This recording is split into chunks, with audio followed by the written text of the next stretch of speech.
бэлдсэн юм уу нэгдүгээр. Хоёрдугаар та танаа намын хувьд ерөнхийдөө хандив цуглуулах шаардлагатай авах шалтгаан хэр их байдгийг таны хувьд одоо бас яг тийм хандив байдаг юм. Таныг тэр плакн дээр интернетээс хөлбөө гаргасан. За үйлчлэлийн байдлыг ирсэн одоо өөр асуудал болоод ирж байгаа би хариулъя. Нэгдүгээр ямар ч баланкн дээр ямар ч юмн дээр би гаргасан зурглаа. Тийм цаг хугацаа тийм боломж байхгүй. Аюултай тэмцэх газар дээр вебсайтн дээр сүйд би уулзсан. Түүний ажил төрлийн асуудлаар санал солилцсон. Энэ асуудлаар ерөнхий сайд бас шал тавьж ирсэн бид уулзсан. Энэ хүрээд миний оролцоо дууссан. Тэр гарын үсэг зурагдсан, өргөдөл хүсэл гаргасан асуудал бол үүнээс хойш дараагийн асуудал. За аль нэгэн намын улс төрийн санхүүжилтийн тухай асуудлаар бол би өнөөдөр намын санхүү хариуцсан биш. Санхүү мөнгөний асуудал би хизээж хааж оролцож байгаагүй. Тийм учраас энэ талаар надад мэдээлэл байхгүй.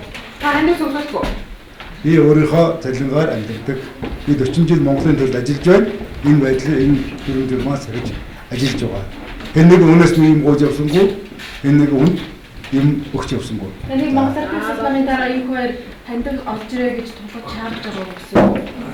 Хөгжилтийн онцгонд асуудал ярьж байна. Энийг үүний дотор надад тийм тулгарч байгаагүй. Би хууль сахидаг, хууль ийм мэргэжлийн хүн, хуулийнхаа өрөөнд үйл ажиллагаагаа явуулж байгаа.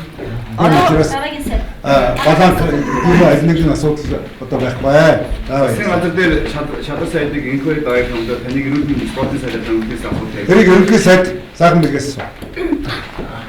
Дараагийн сайд.